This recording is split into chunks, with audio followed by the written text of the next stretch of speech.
ప్రభునందు ప్రియమైన సహోదరి సహోదరులకు ప్రభునామంలో నా యొక్క వందనాలు తెలియజేస్తున్నాను. గత 2 వీడియోల్లో వాక్యోపదేశకులకు పరిశీలనాత్మకమైన నియమాలను మనం చూస్తూ వస్తున్నాం. అదే కొన్ని నియమాలను ఈరోజు కూడా చూద్దాం. మీరు బోధించేటప్పుడు వేషధారి వలె బోధించకండి. అధికారము కలిగి ధైర్యం కలిగి బోధించండి. మనుషులను ఉద్దేశించి బోధించకండి. సమయాన్ని పాటించడానికి ప్రయత్నం చేయండి. వాక్యము కొరకు ఎక్కడ పడితే అక్కడికి పరుగులు తీయకండి. గాలికి ఎగిరే పొట్టువలే ఉండకుండా గట్టిగించవలే ఉండడానికి ప్రయత్నం చేయండి.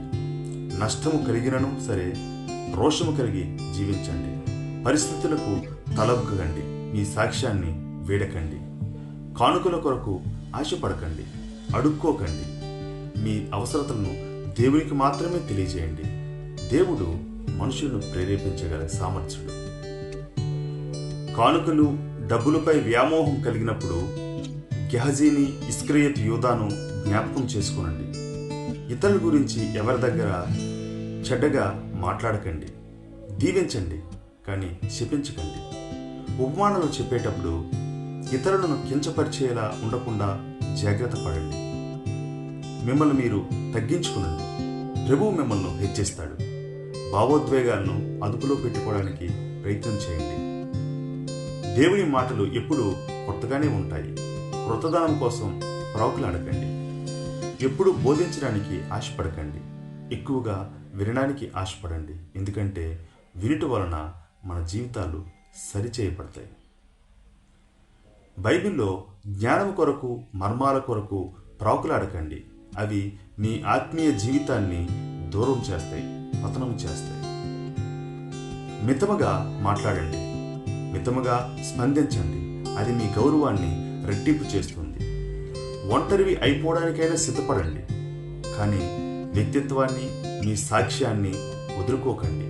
ఎందుకంటే యేసుక్రీస్తు ప్రభువారే ఒకానొక సమయంలో ఒంటరి అయిపోయారని జ్ఞాపకం చేసుకోనండి.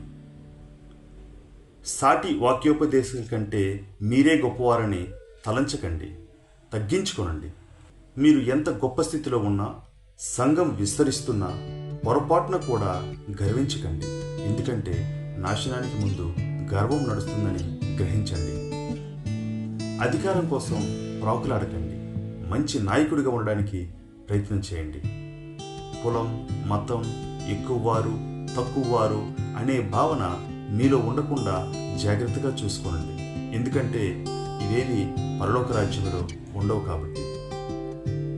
దైవికమైన సలహాలు మాత్రమే స్వీకరించండి.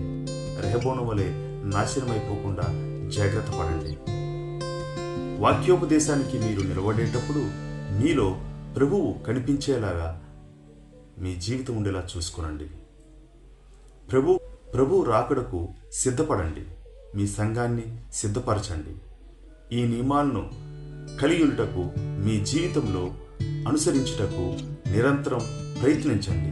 మిమ్మల్ని, మీ సేవను ప్రభువు దీవించునుగాక. ఆమేన్.